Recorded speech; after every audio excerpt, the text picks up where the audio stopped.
नमस्कार, Jai Hind to all of you. This is doctor A P Singh sir. मैं एक बार फिर से आप सभी का स्वागत करना चाहता हूं फिजिक्स वाला जुडिशरी वाला के इस अमेजिंग प्लेटफॉर्म पर। देखो भैया, मेरी स्लाइड में क्या लिखा है, मैंने आपके लिए लिखा decoding judiciary student journey through the prelims challenge. तो मैं जो अगले 15 मिनट लूंगा आपकी तैयारी के जीवन के, वो तो महत्वपूर्ण है, लेकिन ये आपको फैसला करना है कि एपी सर ने हमारे 15-20 मिनट लिए, लेकिन एपी सर ने जो कहा, जो साझा किया, क्या वो महत्वपूर्ण है कि नहीं आपके लिए? मेरी नजर में बहुत महत्वपूर्ण है। देखो मैंने क्या लिखा, डिकोडिंग द जुडिशरी। इसमें एपीओ का एग्जाम जोड़ लो। आप एलएलबी कर रहे हो, कर चुके हो, एलएलएम कर रहे हो, पीएचडी कर रहे हो, मतलब आपका एक संकल्प है, सपना है, आपको जज बनना है, एपीओ बनना है। ठीक है। अब ये जो डिकोडिंग है कि कैसे सफल बनेंगे, तो मैं मानता हूं एपीओ और जज के लिए दो महत्वपूर्ण चरण होते हैं, पड़ाव होते हैं, कंपोनेंट होते हैं। एक है प्रीलिम्स एग्जामिनेशन, जिसे आप कहते हैं प्रीलिम्स, और दूसरा है मेंस की स्टेज। ठीक है। दोनों महत्वपूर्ण है। इंटरव्यू भी है, लेकिन वो प्रीलिम्स मेंस के बाद आता है, इसलिए अभी इंटरव्यू की चर्चा नहीं करेंगे। तो जो मेंस की प्रिपरेशन होती है बेटा, वो इसलिए महत्वपूर्ण है क्योंकि आपको लगातार आंसर राइटिंग करना है। जो लिखे हो उसका रिव्यू करा लेना है अपने मेंटर, अपने एजुकेटर से, फिर सुधार वगैरह कर लेना है अपने एजुकेटर के मार्गदर्शन में, और रिवीजन करते रहना है। लेकिन मेंस में एक बढ़िया बात है, हम मानते हैं गुंजाइश है एम्पल स्कोप की, आपको कुछ नहीं आता। Pertaining to the nature of question, pertaining to the topic जो पूछा गया है, आप कुछ भी लिखकर आ जाओगे। यकीन मानो, आप कुछ भी लिखकर आ जाओगे, 0 नंबर तो नहीं पाओगे, ये बात तो पक्की है। ठीक है। तो कहा जाता है मेंस तो आसान है, ठीक, लेकिन जब मैं प्रीलिम्स की बात करता हूं, बट फॉर क्वालिफाइंग प्रीलिम्स, मैं हमेशा मानता हूं बेटा वो एक आर्ट है। आप पूछेंगे सर प्रीलिम्स को क्वालिफाई करना एक आर्ट है, आप इसे आर्ट कैसे बोल सकते हैं? तो इसके पीछे दो बड़े कारण हैं। एक कारण तो है बेटा मेरा अनुभव, दूसरा कुछ महत्वपूर्ण रीजंस हैं, वो मैं अभी आपसे साझा कर दूंगा, क्योंकि मैं प्रीलिम्स की चर्चा के लिए ही आपके सामने मुखातिब हूं। देखो, जब मैं अपने अनुभव की बात करता हूं, तो अभी का जो यूपीजे हुआ लेटेस्ट, मैंने प्रीलिम्स दिया, मेंस दिया, इंटरव्यू को फेस किया, यूपी एपीओ दिया, इसके पहले वाला यूपी का एपीओ दिया था, जज का एग्जाम क्वालिफाई किया था। यूपी एपीओ 2022 आपको जानकर हैरानी होगी। आपको पता है बेटा यूपी जैसे स्टेट में एपीओ के एग्जामिनेशन में कितनी सीट थी? Total number of seats 17। UP के बच्चे, बिहार के बच्चे, झारखंड के बच्चे, एमपी के बच्चे, कौन नहीं अपीयर हुआ? लाखों बच्चों के साथ बेटा, आप समझिए। लेकिन मैंने क्वालिफाई कर लिया, तो अनुभव तो है मेरे पास, पूरी अथॉरिटी के साथ बोल सकता हूं। अब प्रीलिम्स को क्वालिफाई करने के लिए कुछ महत्वपूर्ण कारक आपको बताता हूं। देखिए, मेंस में कोई नेगेटिव मार्किंग तो होती नहीं है। कहां होती है? प्रीलिम्स में होती है। तो प्रीलिम्स में हमारे पास स्कोप नहीं बचता है कि मेंस की तरह कुछ भी लिख कर आएगा और कुछ ना कुछ तो पाएंगे। नहीं भैया, ऐसा नहीं होता। प्रीलिम्स एग्जामिनेशन मोस्टली जो हमारे राज्य हैं, they are subject to negative marking. ठीक है। दूसरा विषय क्या है? जो प्रीलिम्स एग्जामिनेशन होते हैं उसके जो ऑप्शंस होते हैं, अरे यार बड़े कंफ्यूजिंग होते हैं। एक नहीं, कभी कभी तो 2 और 3 और चारों कभी कभार लगता है यार सब तो सही है, क्या करा जाए।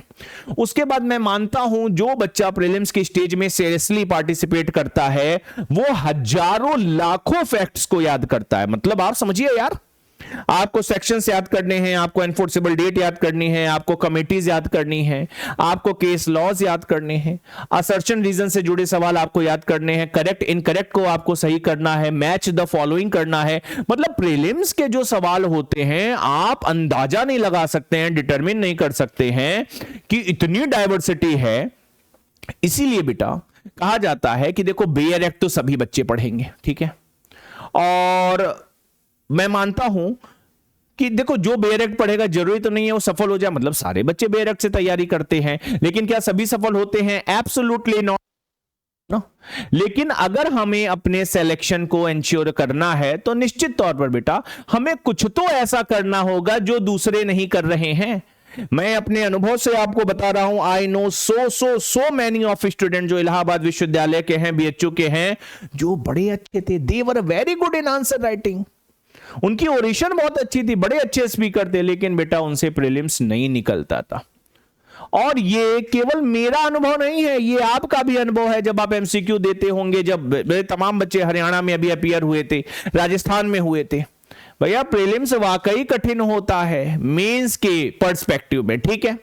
तो देखो मेंस में तो एक बार अगर क्वालिफाई कर लिया प्रीलिम्स तो सभी बराबर हैं, कोई रिजर्वेशन वगैरह का क्राइटेरिया नहीं। जो कंपटीशन ओबीसी एससी एसटी के लिए है वही जनरल कैटेगरी के बच्चों के लिए होता है। जो असली फाइट होती है वो होती है बेटा प्रीलिम्स में।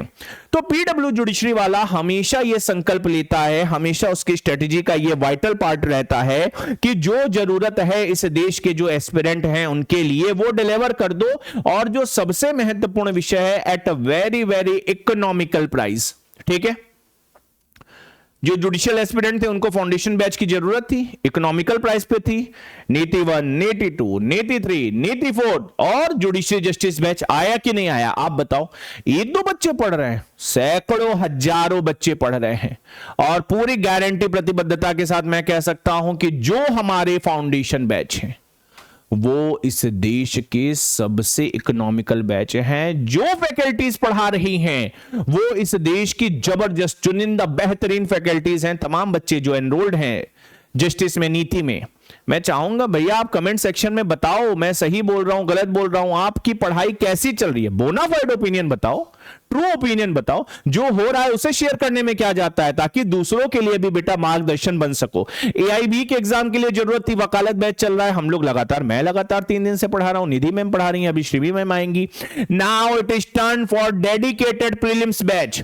तो हमने पीडब्ल्यू जुडिशरी वाला ने बेटा क्या डिसाइड किया कि जो पीवाईक्यू आधारित, जो एमसीक्यू आधारित जो कार्य योजना है, जो रणनीति है, उसे लेकर डेडिकेटेड बैच के रूप में बच्चों के बीच जाएंगे। एक बात की गारंटी है, जो बैच आएगा वो इस देश का सबसे सस्ता बैच होगा। जो बैच आएगा इस देश के सबसे बेहतरीन एजुकेटर्स अपनी एकेडमिक एक्सीलेंस के साथ आप सभी का मार्गदर्शन करेंगे। तो कैसे करेंगे, हर टीचर को अपने अपने सब्जेक्ट मिलेंगे, वो आएगा और जो टॉपिक वाइज है एमसीक्यू पीवाईक्यू वो पोल के माध्यम से आपको देगा, उस पर चर्चा करेगा। जो उसका कॉन्सेप्ट है, जो सही जवाब है, इंक्लूडिंग जो गलत जवाब है। भाई एबीसीडी में 1 सही 3 गलत, बाकी जो 3 गलत है वो क्यों गलत है उस पर भी चर्चा होगी। मैं करता हूं, मेरे बच्चों को पता है, स्टूडेंट्स को यह बात पता है, ठीक है। तो देखिए भैया 100 की सीधे ये एक बात है, प्रीलिम्स में सफलता पानी है, आपको रिवीजन करना है, कंटिन्यूअल रिवीजन करना है, प्रैक्टिस करना है।